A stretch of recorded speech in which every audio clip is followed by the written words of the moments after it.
Hello fellow stampers, I'm Yana Smakula. Welcome back to My Favorite Things YouTube channel.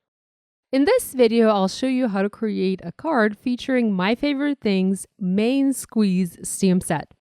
I started to work on my card by cutting a piece of Neenah Solar White 80-pound cardstock to 4 1/4 by 5.5 inches and placing it inside my Mini Misty stamping tool. Next, I positioned several images from the main squeeze stamp set. I inked them up using Memento Tuxedo Black ink. This is a Copic marker friendly ink, and stamped the images on my panel. My ink pad is a bit on the dry side, so I inked the images twice to get a better, crisper impression on the paper. I picked this particular ink for my stamping as I planned to color my lemons and leaves using Copic markers. I stamped 2 identical panels and also stamped some images a few more times on the empty spaces that I had left on the paper. I wasn't exactly sure how many lemons and leaves I would need, but I knew I better prepared plenty for the card idea I had in mind. I often like to stamp my images this way, and should I have any leftover pieces once I'm done making my card, I just store them together with my stamps for future use. And this is very handy. Next, I pulled out my Copic markers and did quick coloring to color these images. I played around with several yellow Copic marker combinations to color my lemons as I wasn't sure which color combo would work best. For the first lemon, I used Y35 as my darkest color, Y15 as my dark medium color, although I have to say that Y35 and Y15 are almost identical, and I later noticed that Y15 is almost even a tiny bit darker, so you can easily skip the Y35 marker. Next, I used Y13 marker as my medium color and Y11 as my lightest color. I often color from dark to light, and this is what I did here. I started with the darkest color and progressed to the lightest color, coloring my lemon. I also went back to the previous colors to blend them all together. While I did like this result, I colored my next lemon a little bit differently. This time I started with a Y11 marker and colored the entire area of the lemon using this color. Next, I used Y13 and colored the lemon, leaving the highlighted area free from this color. I went back to Y11 and blended the two together. Next, I used the Y15 marker and added shadows. These 3 colors don't really blend well together, so I looked for a transitional color to blend them. I used Y08 marker and added that in between the Y13 and Y15 markers, softening the blend. And then again, I used Y13 and Y11 markers to blend everything together. For my next lemon, I started with a Y00 marker as the lightest color. I applied it all over the image. Next, I used the Y06 marker and colored the lemon, leaving the highlight area free from this color. I went back to Y00. Next, I used Y08 marker. Again, went back to the light colors to blend. And finally, I used my darkest Y15 color to add shading. I like this coloring the most, so I used it to color the rest of the lemons in the same way. So my main Copic color combo was Y00, Y06, Y08, and Y15.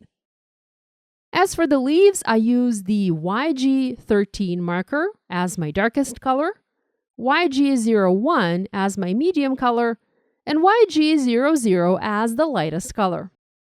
I added YG03 in a few areas, but for the most part, I only used the lightest color to color the leaves for my lemons. And here are the 2 panels colored. I next used coordinating dies and cut these images out in my deep sea die cutting machine. My Copic coloring is never perfect, and I often have my markers bleed outside the lines. To fix that, I typically use my Sakura White Jelly Roll pen and just color over any bleeding. This works perfectly and leaves no visible trace of bleeding on my images.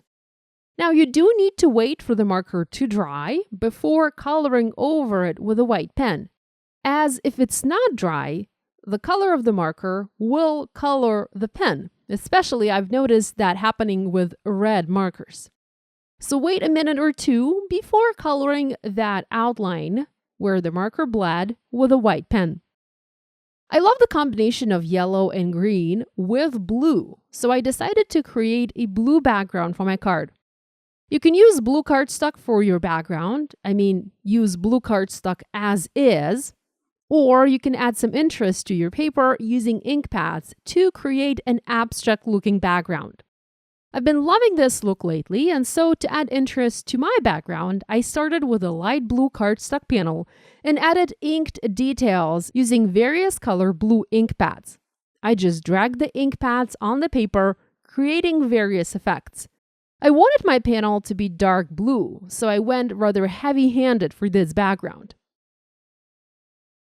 With the ink applied, I set the panel aside to dry.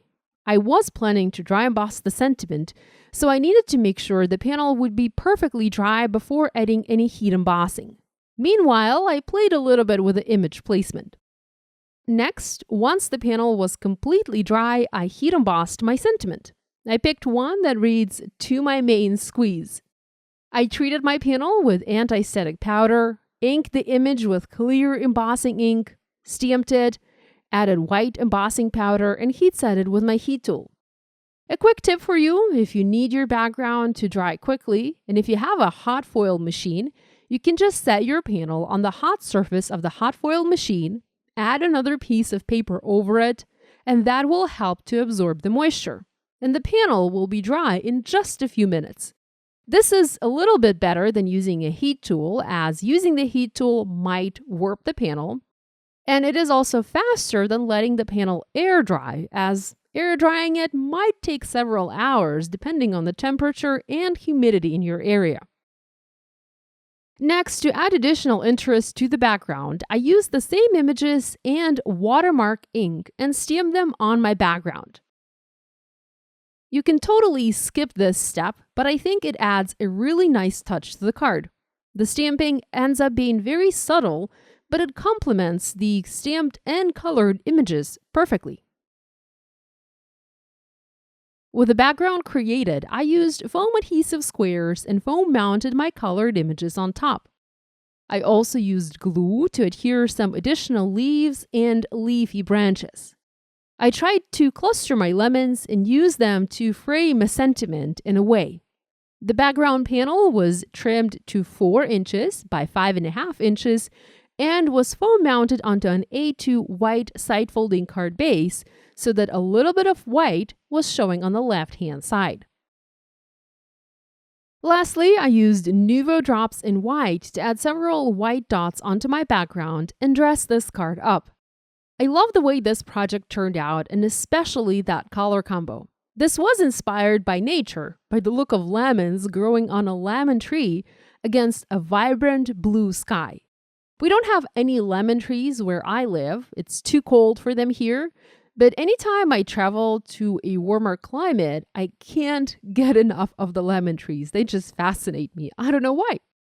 I hope you enjoyed this video and you will give this idea a try. If you do, please share online and tag us on social media. We always love seeing what you guys are making. Subscribe now and hit that bell icon not to miss any new card making tutorials. Thanks for watching. I'll see you next time.